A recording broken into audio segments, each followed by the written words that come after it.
Good morning, good evening, good afternoon, and welcome to the Booms and Bust Show. My name is Jonathan Davis, and on Audio Boom, which of course is the host for the Booms and Bust podcast, you'll see the picture this week is of a BBC news, so-called news guy walking in front of a mass rally in Paris, a mass lefty rally, quite simply, anti-Trump, anti-all this kind of stuff. And below that, you see the true picture from a different angle from 20 feet above, and you can see that actually he's in front, he's about 15 feet in front of about 40 people who are huddled behind him carrying banners, and it looks as if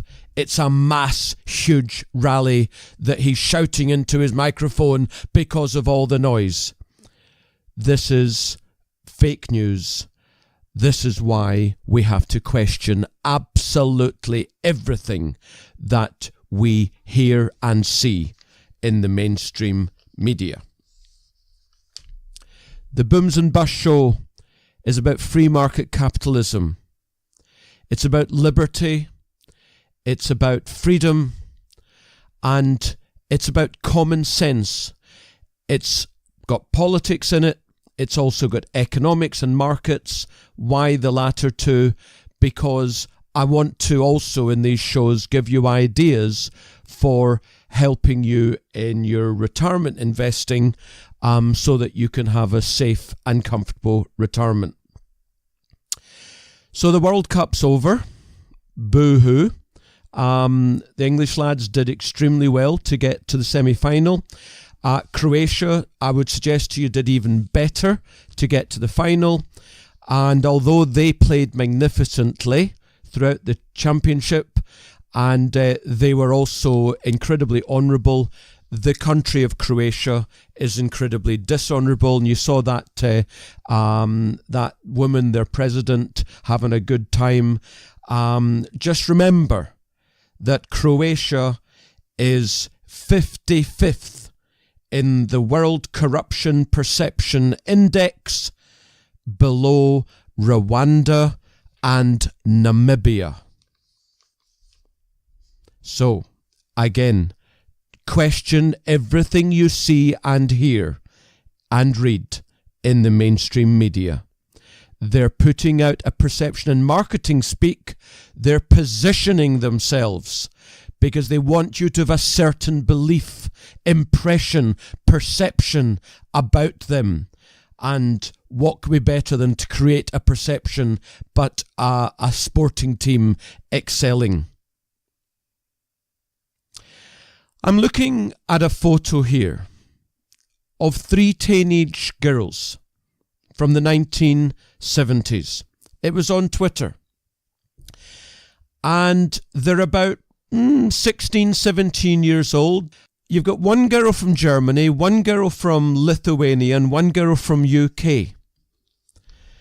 And the German girl is called Merkel.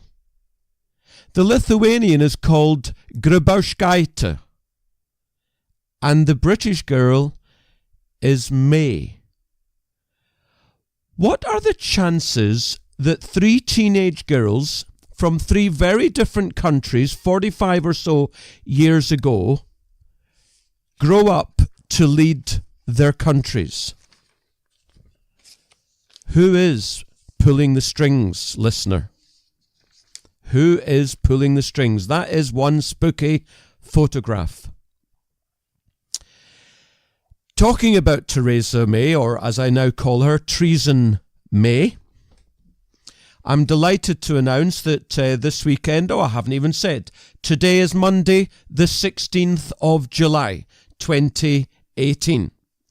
Over the weekend, Robert Courts MP has resigned as a parliamentary private secretary, and today the 16th, Scott Mann has also resigned as a PPS at Hammond's Treasury. I think I'm right in saying that's now 8 government resignations, 2, of course, at the absolute highest level, and a few at the PPS, which is the junior level. And another Tory MP is, I think it was Clark. He has tweeted, "It is a matter of simple arithmetic to see the Chequers proposals simply will not pass the House of Commons.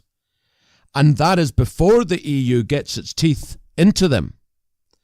The government urgently needs to rethink this." That's to put it mildly.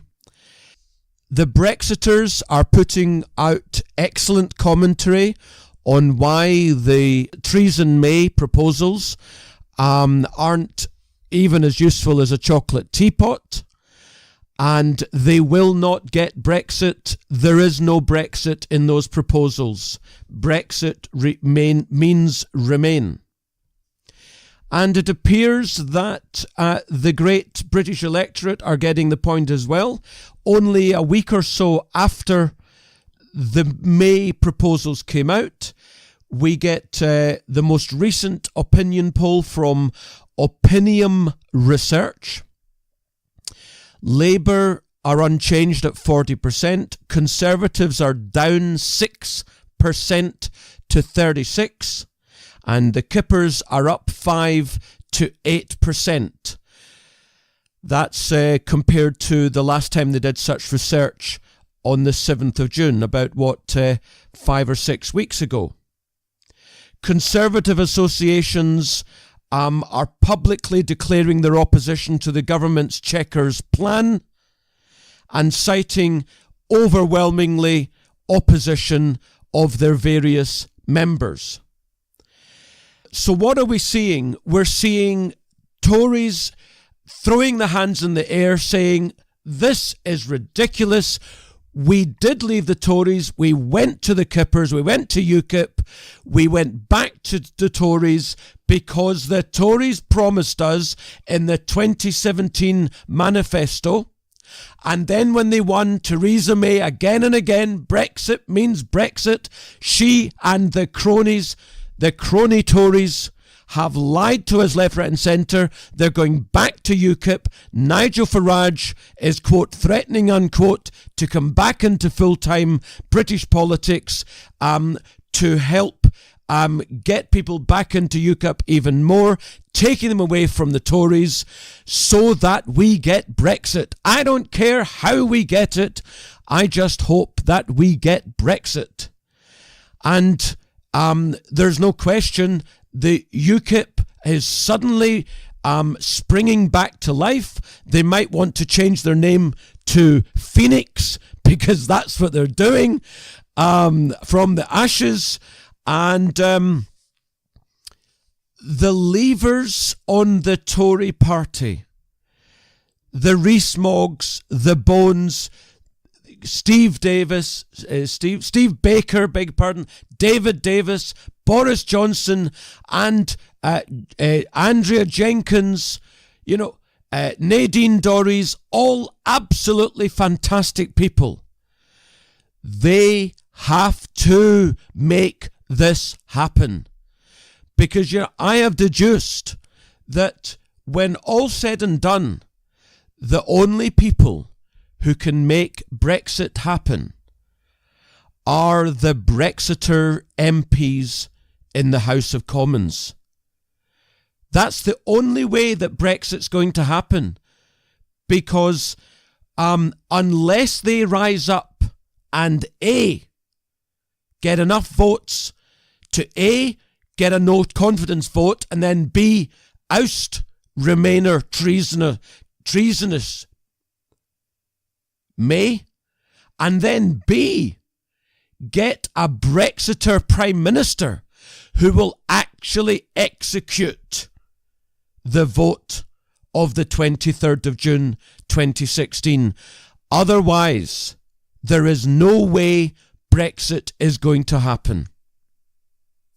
So you Tory MPs, so you Tory listeners up and down the country, bang the doors down of particularly your Leave MPs, Remain, if they're Remain and maybe they're on the borderline or they're movable to vote for a Brexit PM, you have to tell them that Conservative members will lose their seats, not necessarily to Jeremy Corbyn's lot, but to Gerard Batten's lot.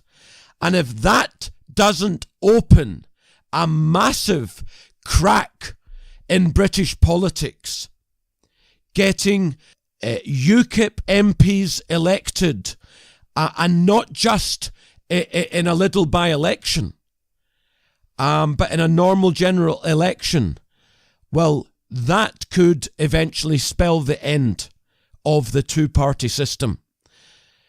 So we'll see how it pans out. There's a major job, but the Leavers have got to do it. I kind of understand why they're saying they're not going to do anything by Thursday this week. That would be the 19th of July, because they're not sure if they'd have enough votes in the Tory party to oust her and then elect a Brexiter.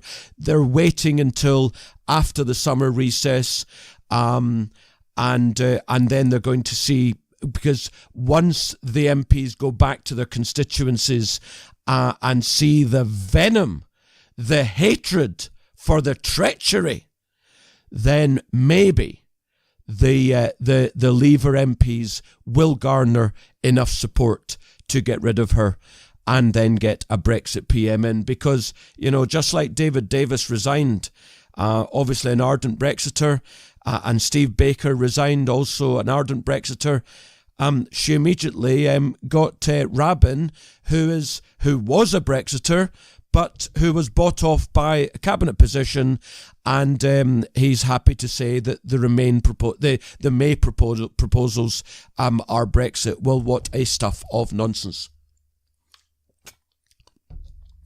Now I see that Theresa May has actually sued her local hospital, saying that after her husband had surgery, he lost all interest in sex.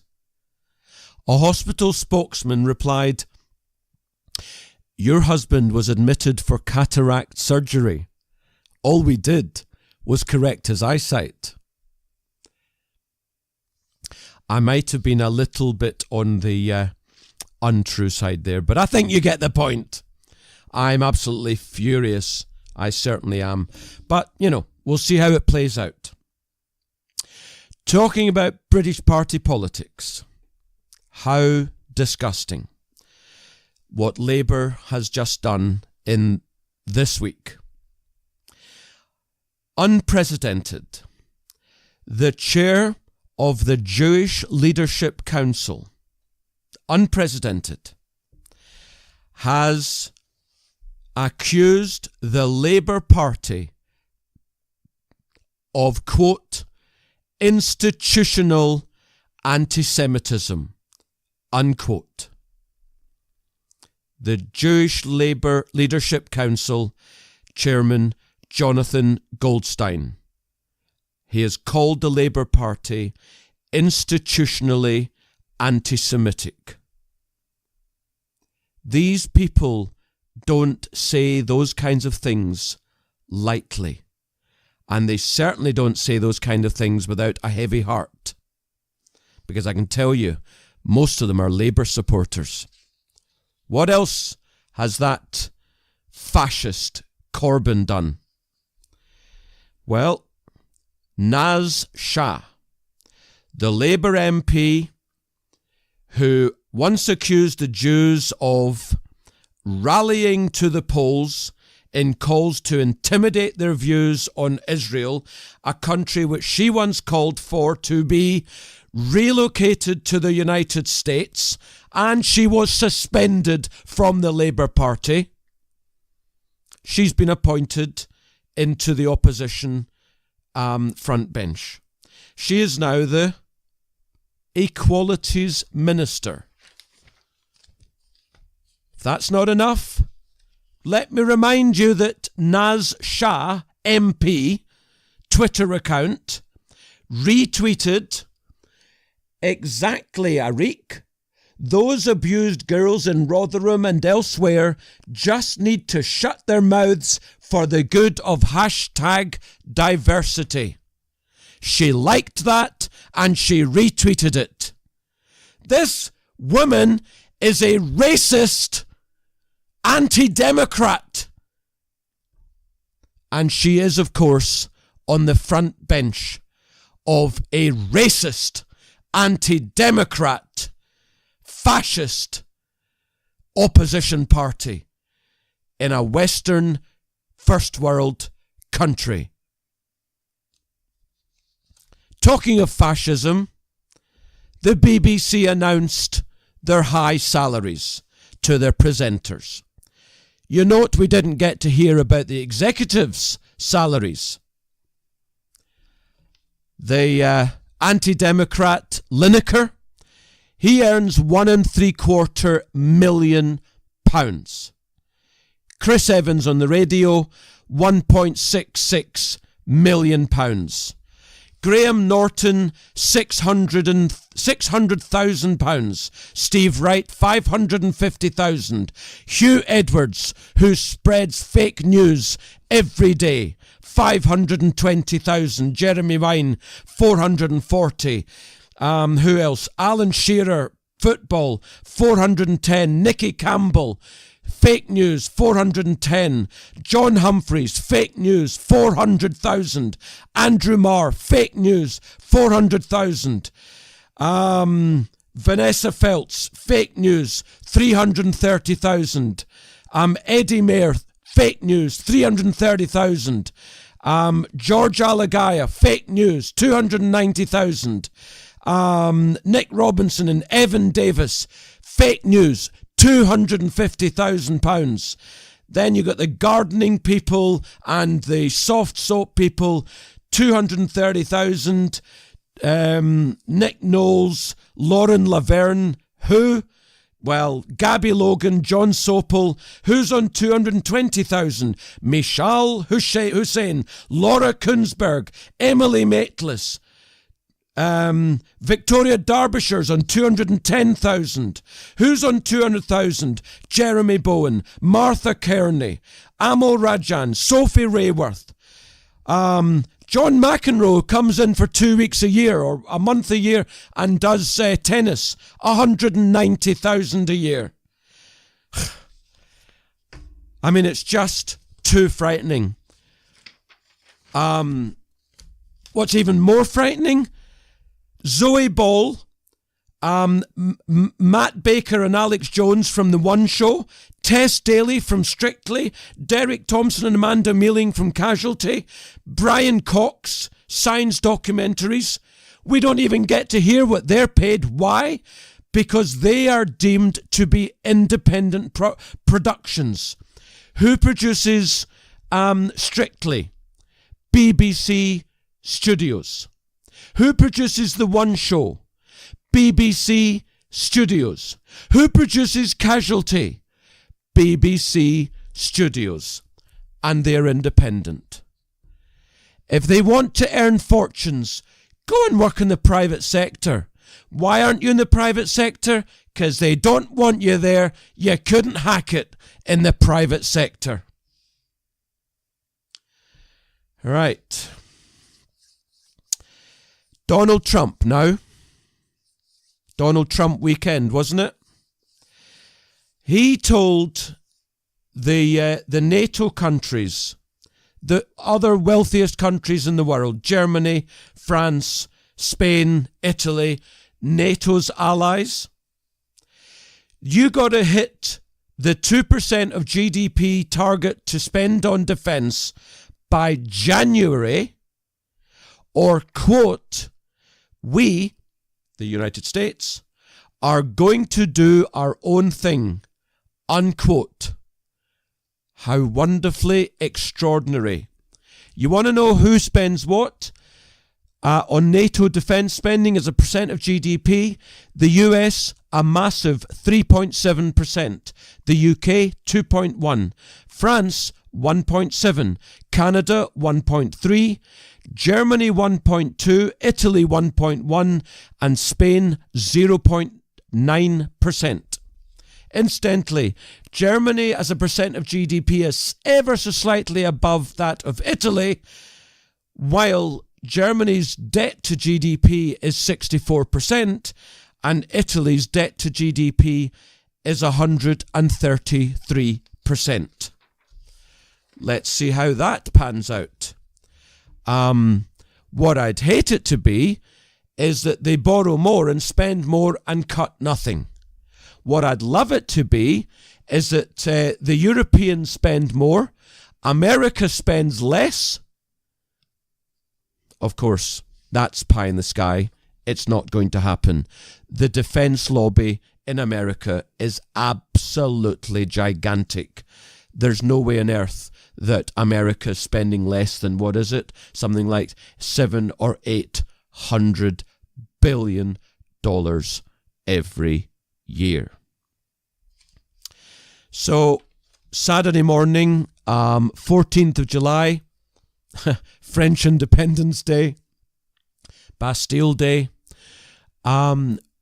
We were at a demonstration at the US Embassy supporting Donald Trump. And I'm looking at it right now, a wonderful red baseball cap. Guess what it says in white block capitals?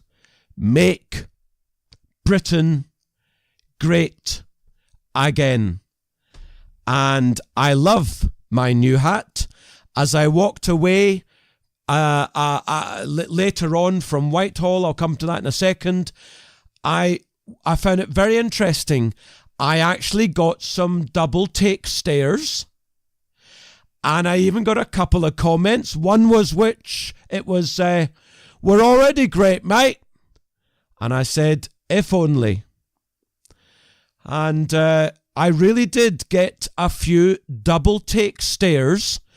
They looked at the cap, they looked away, they glanced, looked away, and they looked back to make sure they'd seen what they'd seen. Wonderful. I'm going to wear that cap all the time. So why don't you Google, see if you can get it on the web. I bought it from someone who was selling for a very reasonable price. They weren't making a big profit at all out of it. In fact, I'm sure a lot of the contribution was going to the demonstration. So there's I'd say about 500 of us at this demonstration. There was some very good speeches. And you know what?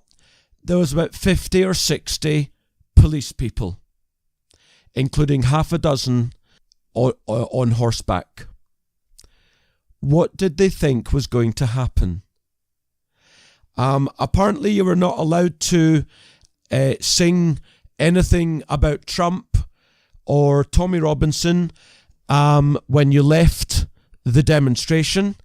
If you did, you'd break Section 12, whatever that is. And you'd be fined £200 for singing in the street.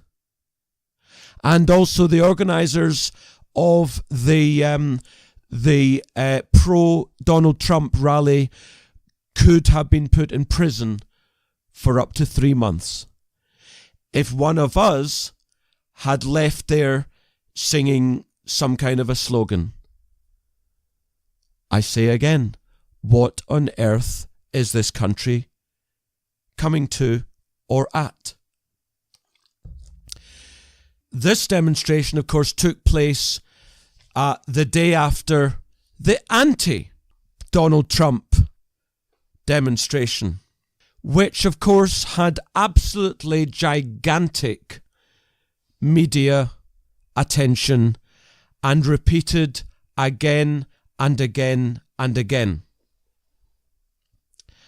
I heard in advance of that demonstration that morning and the day before, the mainstream media was saying there's going to be around 100,000 people demonstrating. David Lammy tweeted that it was 250,000. It was maybe 3,000. And the furore, of course, the big thing, the balloon, Donald Trump balloon in underpants. Every news outlet had that balloon, which was meant to be soaring all the way across the city of Westminster and much of London, you know, just like the RAF in the 100 Years thing, when in fact it was 20 feet in the air on a string, and it was about 5-6 feet long. But the way the media portrayed that balloon, it was as if an alien had landed in thin air half a mile above us, and it was blacking out the sun. It was this tiny little thing, 20 feet in the air. Brendan O'Neill from Spiked Online, on the question none of today's protesters can answer: why didn't you march against Obama? Why protest against Trump but not Obama? It's the question none of the leaders of today's London protest against Trump can answer, at least not convincingly. When Obama came to the UK in 2011, he'd already dropped tens of thousands of bombs on 4 countries. He would later bomb another 3. Deported hundreds of thousands of migrants from the US and ramped up America's surveillance state. Yet there was tumbleweed on the streets. No sad or angry crowds of the right-thinking British middle classes confronted him as they have with Trump. It seems war and crackdowns on migrants only offend chattering class sensibilities when a Republican president is behind them. If it's a Democrat doing it, especially one as smooth as Obama, they don't mind. Let's be real. Today's demo, 13th of July, is not a serious, far less a consistent protest against American hubris or imperialism. It is mass virtue signalling, a means for the middle classes to register their rage at voters who won't do as they're told, and also to advertise their presumed decency before the world. Being anti-Trump is fast becoming a showy moral pose devoid of political substance. Someone in the Independent wrote, "Today I went on my first march in 20 years to protest Trump." Someone tweeted back, "Of course, you never march against FGM, rape gangs, or genuine oppression of women. Why would you, after all? Virtue signalling about a democratically elected leader is far more fun." And what did Theresa May and the socialists in power give Trump? Not a lot. They treated him like dirt. But what did they do when Xi of the communist China, where you've got very few rights? And what did they give the king of the Kingdom of Saudi Arabia? They laid the red carpet out for these guys. The Queen practically bowed down to them. The mainstream media did live updates of that bloomin' balloon. Did they even mention the next demonstration that we went to, where 10 or 15,000 attended for the release of the most well-known UK political prisoner, Tommy Robinson? Another absolutely excellent demonstration in Whitehall. Great speeches, and all credit to the organisers. In fact, on Wednesday the 18th of July, Tommy has his appeal date in court. Tommy, we wish you well. We are thinking of you. Remember, Obama, at the behest of Cameron, he meddled in the Brexit referendum, saying the UK will go to the back of the queue unless we vote Remain. The UK media rejoiced. Trump backed we 17.4 million who voted Leave. The media were incensed. See how it works yet? Don't believe the media. Don't even listen to or watch or read the media. I know I don't. I mean, I might see on Twitter a link to something and I'll go to read it, but I don't watch or listen to the UK news. I literally never read a newspaper. If I pick up the London Evening Standard, which is of course free now, if I had to pay 10 pence for it, I wouldn't buy it, but it's free now. I tell you, I get through that so-called newspaper, in about 5 minutes flat. Because I look at the front page headline, there's nothing of interest there for me. I want to find out what's on the telly. I do read the business section, which is nonsense because I know a great deal more than the rubbish they're pushing out. The business and economics section, and there's another section. I read about the arts and what's going on, but it takes me 5 minutes flat. I have no interest in it, and I put it aside. It's frightening that you can go to Speaker's Corner in Hyde Park, and if you can wear an ISIS or a Palestinian scarf, put up a flag, but you put up an American flag with Donald Trump in a photo, you will be told to take it down or leave Speaker's Corner, leave the park. Go on to Twitter, go on to Google, you'll see what I mean. Similarly, at the Durham Miners Gala, they were flying the Palestine flag, but a pensioner, a former light infantryman, waved the Union Jack, and a policeman banned him from entering the gala, and he gave the old man dispersal orders as not quote, but as waving the flag will cause riots.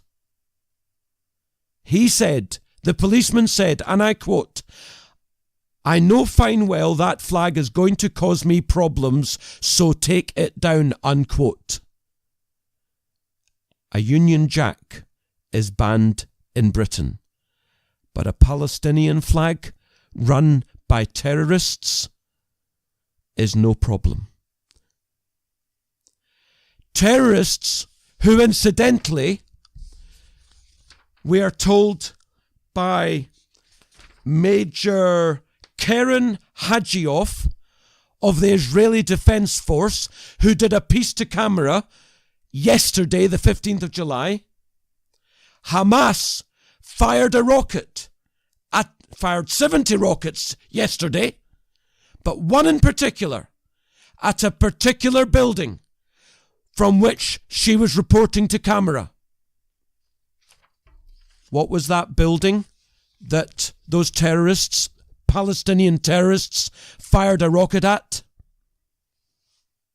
It was a synagogue.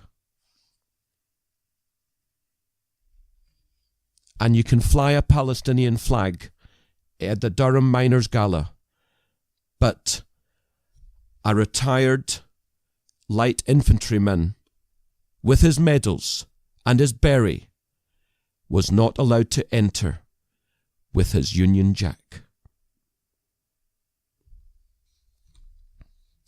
I mentioned the Royal Air Force, and indeed on the 10th of July marked 100 years of the RAF, and apparently the same date was 78 years since the Battle of Britain started. And you know, the RAF started with one wee guy in a biplane, and he'd go up there in 1918, and he had his Walther PPK that's now used by 007, and he flew over to northern France because he couldn't get much further, and he fired at German 16-inch guns with his Walther PPK pistol. That was the beginning of the RAF. And now the RAF, in one machine, has, I would suggest to you, more destructive force than all of the bombs and bullets of the Second World War. There's technology for you, listener. I'm not quite sure it's the way we want to be, but there's technology. Well, Winston Churchill. He was listening to the day's fighting from number 11 Group Headquarters at Uxbridge. For listeners outside of London, indeed the UK, that's in northwest London. And he left clearly affected. He climbed into his car. He said to his wife, "Don't speak to me. I'm too moved." His lips were trembling. They rode in silence for a few minutes. Then Churchill turned to Ismay and said something that burned into Ismay's mind. So much so that he went home that night. No, sorry, Ismay was not his wife, beg pardon, and repeated those words to his wife. 5 days later, when the most difficult and dangerous period in the battle was about to begin, Churchill paused during a long address to the House of Commons on the overall war situation and delivered his tribute to the RAF. "The gratitude of every home in our island, in our empire, and indeed throughout the world, except in the abodes of the guilty, goes out to the British airmen who, undaunted by odds, unwearied in their constant challenge of mortal danger, are turning the tide of the world war by their prowess and their devotion.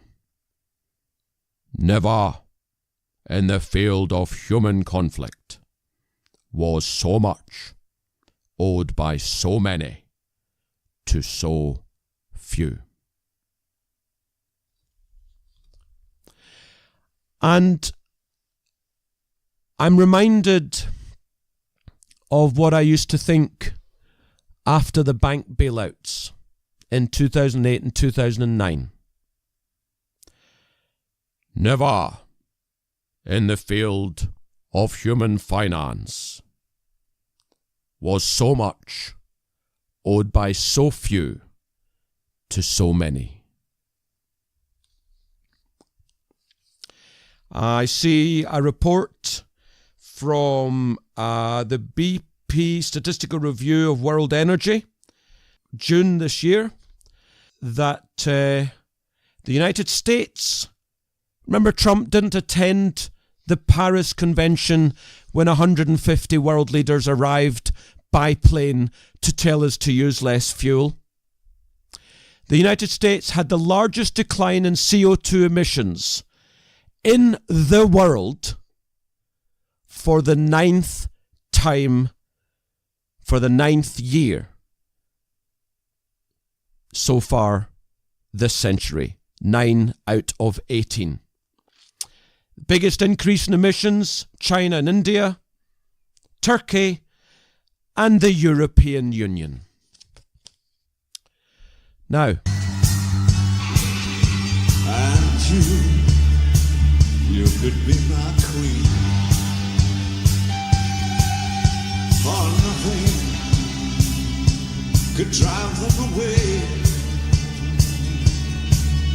We could beat them just for one day. We could be heroes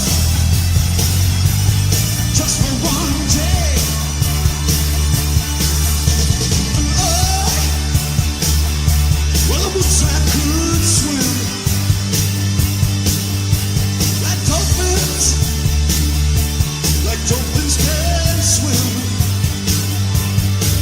'Cause we're lovers, and that is the fact. 'Cause we're lovers, and that is that. And nothing could keep us together. And we can beat that just for one day. We can be heroes just for one day. So why am I playing David Bowie? Because on this week in history, 13th of July 1985, was Live Aid. I remember the day well. I was actually on a 5-week hitchhike round England and Wales, and I watched it in a bar in Colwyn Bay in North Wales, of all places. It was spectacular. I'll never forget it. 2 benefit concerts to raise funds for the Ethiopian famine. In London, there was 72,000 people there. In Philadelphia, 100,000. It would broadcast to 150 countries, 2 billion viewers, 40% of the then world population.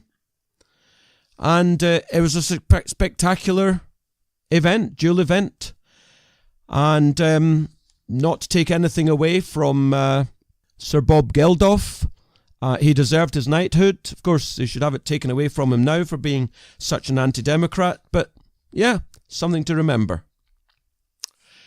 We should note, moving on, that in America, a couple of people on Twitter by the name of Guccifer 2.0 and DC Leaks, they've been indicted, which means they've been they're being prosecuted. They haven't been found guilty. They've just been prosecuted. But even just being prosecuted, Twitter has suspended their account. So apparently you don't need a conviction anymore. You are guilty before being proven guilty, and Twitter will take away your freedom of speech. Worth bearing in mind. We read in the MiddleEastMonitor.com that a Lebanese tourist, Mona El Mazbo, was arrested last month for posting a video on Facebook complaining of the sexual harassment and conditions in Egypt that she'd encountered. She was a tourist, as I say. She's just been sentenced to 8 years in jail by a Cairo court. She was arrested at Cairo airport at the end of her stay. She put up a 10-minute video in which she called Egypt a son of a bitch country. It went viral. She's 24-year-old. She complained of being sexually harassed by taxi drivers and young men in the street. Yeah, because that happens all the time in 98% of Britain, doesn't it? No, it doesn't. But it does happen in 2% of Britain. She also complained about poor restaurant service and an incident in which money was stolen from her during the previous day. She talked about ISIS. She said, "You deserve what Sisi," well, ISIS Sisi, "is doing to you. I hope God sends you someone more oppressive than Sisi." So, she's a nasty woman, no question. She posted a second video, no doubt after the police had been round, in which she apologised for remarks in the first video. "I definitely didn't mean to offend all of Egyptians," she said. She was found guilty of deliberately spreading false rumours that would harm society, attacking religion, public indecency, judicial sources said. She also said some nasty comment about the president. Of course, I'm devastated for the poor woman. I do have to question her intelligence, though. I mean, we are talking about a Middle Eastern, Muslim, undemocratic country, aren't we? You could have perhaps waited until you left the country, but 8 years, the Middle East just drives me crazy. And they call Israel a nasty place. If that had happened in Israel, do you know what would have happened? Do you know what the Israelis would have done to her? Absolutely nothing. They would have debated it on Twitter. A 42-year-old Iranian woman, Shapark Shajarizadeh, she's been given a 20-year jail sentence for removing her headscarf. She said she had been jailed for, quote, opposing the compulsory hijab. A Leeds school, an initiative by a wonderful lady, no doubt, by the name of Harinder Kaur, Kaur. They're handing out spoons to girls to put down their knickers in case the girls believe that they're being taken out of the country for a forced marriage, so that it will be found when they go through the x-ray machine, and then they can report to the customs person, I'm being taken against my will. Well done, Mrs. Kaur, but that this should be happening in this country. A wonderful thing is happening today at the O2 in London. We're having speeches and Q&A with Sam Harris, Jordan Peterson and Douglas Murray. I am literally astonished that these guys can sell enough for a huge stadium by the size of the O2. It's absolutely fantastic. It's fun. It's just wonderful. I'm out of my head how wonderful it is. The Federation of Small Businesses tweeted, and they thought, well, this isn't contentious, is it? Because they wrote a piece in the Daily Express, and the quote was basically, bureaucrats should be getting behind striving small firms and finding a fairer tax system. So I tweeted back, yeah, they should pay less tax, and there should also be less spending, but I'll bet that's not what the FSB meant. I'll bet they wanted more spending on small businesses. The last thing these guys want is capitalism.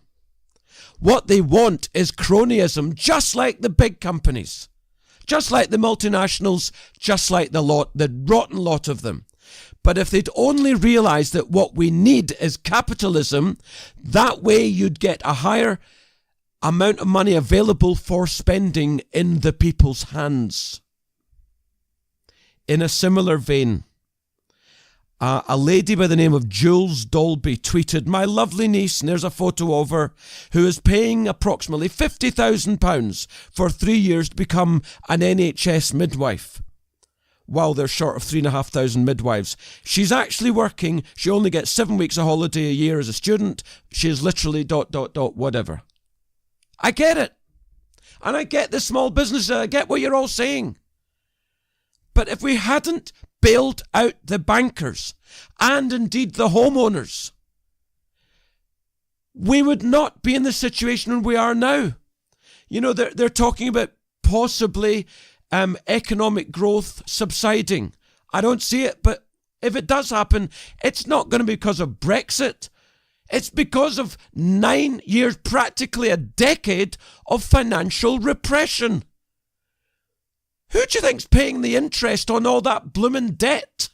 We are. And we're being taxed.